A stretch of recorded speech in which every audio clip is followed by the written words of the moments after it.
mergulha na palavra. Então, vamos lá. Romanos, capítulo de número 16. Seja muito bem-vindo a mais esse tempo de oração, a esse tempo de devocional. É o último capítulo, como eu disse para você, é o último episódio da sua carta a Roma. E aqui, Paulo dá um toque, da mesma maneira como o nosso devocional. Da mesma maneira, Paulo dá um toque de informalidade na carta, porque ele traz uma lista de saudações pessoais. Ele vai saudando pessoa por pessoa. E essa aqui é a lista de saudações mais longa que existe em todas as cartas paulinas. 26 mulheres, 26 pessoas. E uma curiosidade, um terço dessas 26 pessoas são mulheres. Aí 8, eu acho, aproximadamente, são 8 mulheres. Sabe o que é isso? Nós estamos falando, a igreja hoje, ela tem um percentual muito forte de mulher, e a mulher tem um reconhecimento, se não o reconhecimento devido, mas é um grande reconhecimento. Quando nós comparamos a 2000 anos atrás, vivíamos numa sociedade patriarcal, uma sociedade machista, uma sociedade preconceituosa. E aqui Paulo mostra a importância da mulher no seu ministério. E ele vai saudando uma a uma. E ele vai citando aqui os nomes. Vamos ver aqui algumas curiosidades justamente sobre essas saudações e o capítulo 16. Quando Paulo conclui a sua carta, uma carta que deveria ser lida à igreja, então ele vai ali falando dos nomes, e eu fico imaginando, quando lessem a carta, a pessoa que Paulo citara, né, a alegria no coração dela. Amigos, como ele escreve, na igreja de Roma. E ele havia feito todo o contexto que ele precisava escrever para Roma, falando sobre a questão do pecado, a questão da justificação pela fé. E agora ele termina aqui, é uma característica de Paulo essa saudação, mas eu lembro a você que Romanos é justamente a maior de todas. E nessas saudações, nós aprendemos muitas coisas de valor para a nossa vida. Ele começa saudando a Febe, uma serva da igreja, uma mulher que eu imagino, ela ministrava, ela conduzia o culto. E aí a gente vê que a primeira a ser saudada era uma mulher na igreja de Roma. A importância da mulher na questão eclesiástica. Eram as mulheres, diz o evangelho, que sustentavam o ministério de Jesus. E todos os discípulos abandonaram, estava ali João, na hora da crucificação, e algumas mulheres, ainda que olhando de longe, ainda eram as mulheres. Depois ele fala sobre um casal. A pessoa que é citada antes é justamente a de maior preponderância, a de maior importância. Não é o marido, é Priscila. Geralmente o nome do cônjuge de maior proeminência era escrito primeiro. Então nós vemos aqui que na obra missionária em Roma, a esposa Priscila tinha um destaque maior. Mas aqui eu tiro também uma outra lição, o casal trabalhando junto. O casal trabalhando junto e o empenho de Priscila e de Áquila. Algo louvável da parte de Paulo. E aí, então, Paulo vai aqui falando, né, sobre cada um deles. Tem aqui uma curiosidade, veja, né, quando ele fala de Priscila e Áquila, ele diz, arriscaram a vida por mim. Será que a gente estaria disposto a arriscar a vida pelo evangelho? Por Jesus?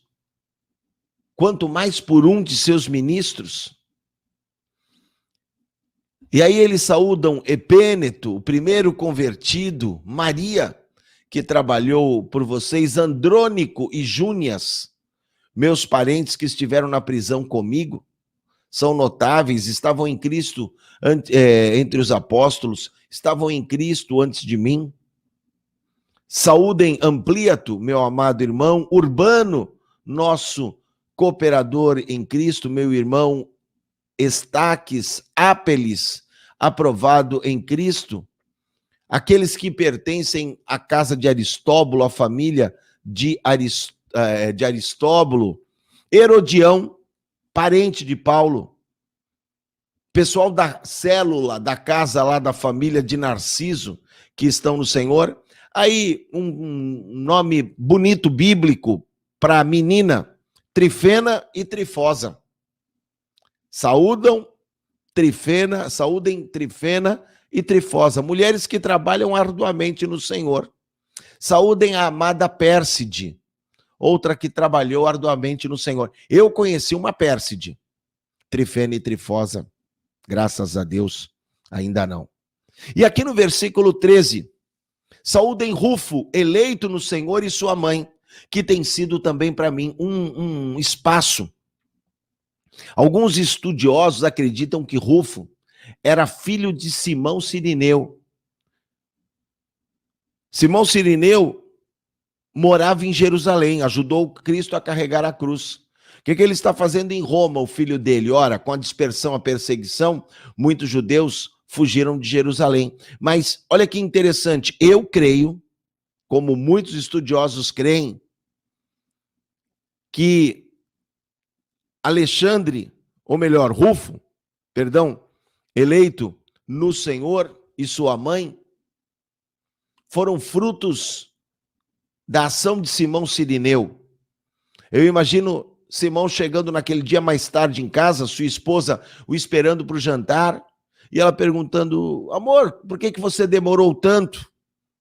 E ele explicando, eu estava vindo para cá, estavam indo crucificar, sabe, Jesus, aquele da Galileia, filho do carpinteiro José, pois é, ele foi condenado nessa madrugada, estava sendo crucificado. E eu acabei ajudando a carregar a cruz. Esse exemplo fica marcado na vida de Rufo. E agora nós vamos encontrar Rufo na igreja. Isso aqui para mim é Isaías 25, 13. Não, perdão, parei aqui porque eu estou verificando o texto correto. Tá? Não é Isaías 25, 13, não, é Isaías 65, 13. Eu aqui no afã, né? Eu conferi aqui para você até, para poder falar o texto certinho. E aqui, deixa eu procurar aqui o texto para você, para explicar o que eu quero dizer.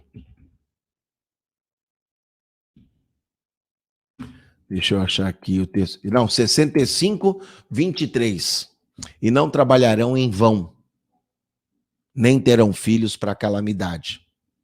Um homem que carrega a cruz não vai ter filho para calamidade. Depois você vai encontrar o teu filho na igreja lá em Roma, recebendo uma saudação de Paulo.